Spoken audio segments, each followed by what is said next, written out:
What is up, Nerdy Squad? It's your boy back with a brand new video. And if you're new to my YouTube channel, please hit that like and subscribe button. So, ladies and gentlemen, your boy has finally decided to get Future State, the next Batman issue #1 comic book. And I gotta be honest with y'all, okay? I was really expecting this first issue to cover basically the whole first issue of the next Batman, and it really doesn't do that. There's like the first half of the story covers some of his Batman story, and then it jumps off onto another story, and then that jumps off to another story. Excuse me. Neither three of these stories are connected. So let me go ahead and get into it. So basically, this next Batman story is a future story about, I believe, Tim Fox, aka Chase Fox, who becomes the next Batman. And so in this story, it takes place in a future state, of course, where something happens in Gotham. I believe Batman, the old Batman, Bruce Wayne, is dead. And so the city has been without Batman for a good while. So, excuse me. So this is where this company called the Magistrate decided to take over, and the mayor or the government, whoever, basically allows them to go after mass vigilantes. Now, the reason for that, I'm not sure why, but I have to do my research and look it up.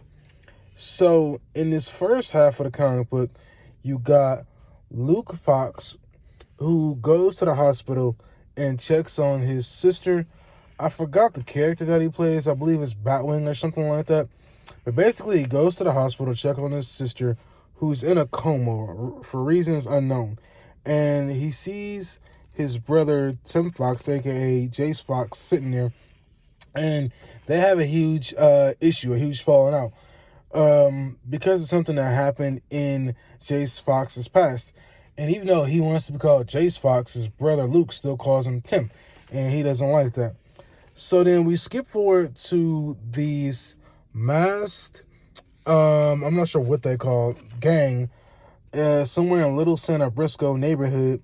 And basically, they look like ripoffs of Bane. They look like they wear the Bane mask, but they're not Bane. They're basically a gang, and they're trying to initiate these two young kids, basically telling them, look, your parents don't care.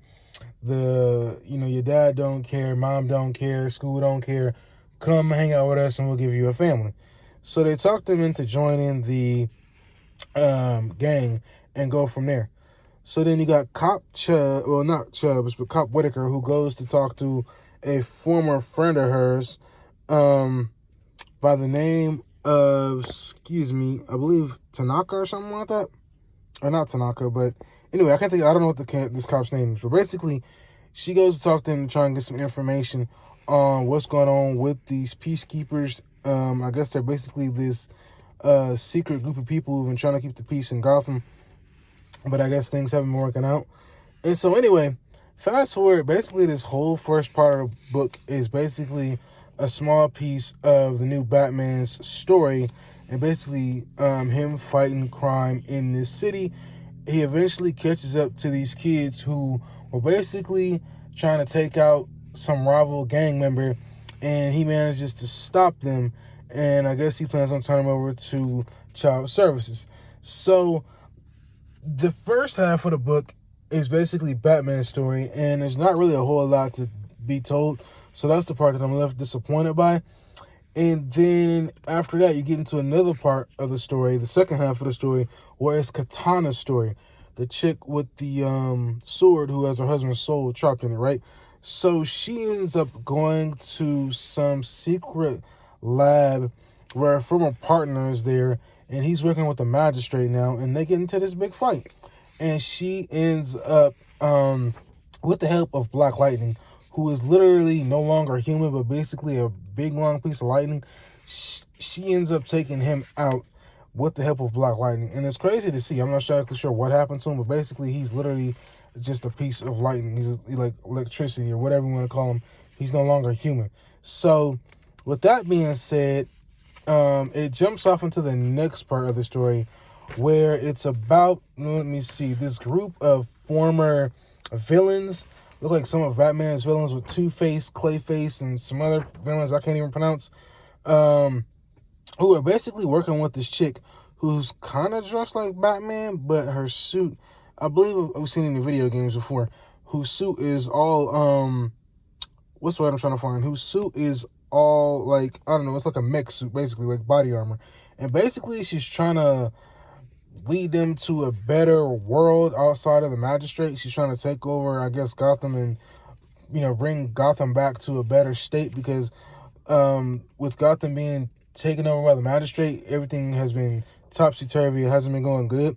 And so basically, Two-Face is working with her, and Clayface is working with her, and a bunch of other villains, like I said, and they're looking for Killer Croc. They managed to find him before, I guess, the Magistrate do, and they decide to take him back to their lair, which, surprise, surprise, is former Wayne Manor. So they managed to bring him back, heal him up, bring him back to speed, and then they go back out into the street once he's healed up to complete a mission. It doesn't say exactly what their mission is or what they're looking for, but they're basically going out to the street to complete a mission. And they run into this other group, and there's another mass vigilante, which I'm not exactly sure what this character's name is, and basically they take out that group, and that's basically where the book ends. So at the end of the book, it says Future State Arkham Knight Chapter 1 Rise, and that's basically what this group is called. And then of course it says continued in Future State, the next Batman issue number 3. And then at the end of the book, it has a bunch of the release dates for all the Future State comic books, which is a lot. And so then at the back of the book, it says here the next Batman, and it says a new Dark Knight rises in the near future of the 4-issue series Future State. The next Batman, written by John Ridley and illustrated by Nick Darrington and Laura Braga. Ridley discusses this new Batman and how he navigates in Gotham City, dominated by the private law enforcement group dubbed the Magistrate. Basically, it's a bunch of questions and answers, so I'll go ahead and read it. It says, what makes this Batman different? Certainly his backstory. Also, when talking about Future State, and even in the technological-driven future state that we live in real life, it's really difficult to avoid facial recognition and digital tracking. You have a Batman that has to operate in a space where the only advantage he can have is to be analog. When you start removing those digital tools, you're like a caveman fighting computers. It really is rolling back to being an individual who is so much about his wit, his goal, and physical acumen. You have to have a different strategy. You're outmanned, you're outgunned, and the only thing you can really do is go back to the original Batman. The shadows are your friend, night is your ally, the city is your battleground. So basically, it's basically a bunch of questions and answers. And the next one says, how has the Magistrate transformed the Gotham future state? What happens when Gotham turns into a total battleground, when people start to think there are no good masks? They're all a threat, and even the police are not equipped to handle them. When you have a city that decides to turn the law and order over to an outside entity, what does that mean? It's a private army driven not by morality, not by law, but really one edict that all masks are bad. And then of course it says, this is a new Batman, a new Gotham City. What's it been like working with Nick Darrington and Laura Braga to bring that to life? The thing that most exciting is this partnership, to be able to work with two other individuals and say we need to set the tone. We're introducing a new Batman who's going to have a new look, work in a new environment, and have new people in his orbit. I really value working with partners who are willing to come with interesting concepts. It wasn't here's a costume. It's who's the person inside this costume, and how does that inform everything else. So basically, this city, this new Gotham City, is doing really, really bad. And basically, it's up to this new Batman to help try and fix things. Basically, the city is afraid of masked vigilantes. The cops don't trust the masked vigilantes. They're ordered to arrest them on sight. The Magistrate are basically the new cops. They're using all this technological stuff, whether it's computers, cameras, drones, to stop the mask. And Batman is basically perp number one. So they're trying to get him, and they're basically, struggling to do it. So Batman, the next Batman Future State, I thought was an okay comic book. I didn't think it was great. I would have loved to see more about the Batman. It really, like I said, dipped into 2 other stories, which I wasn't expecting. So I'll get the next issue and see where it goes from there. But so far, I'm going to give this one a 6. Let's go from 1 to 10. I give it a 6. But do let me know what you think about my review in the comment section below. And I'll check you out in my next video. 2,000 subscribers.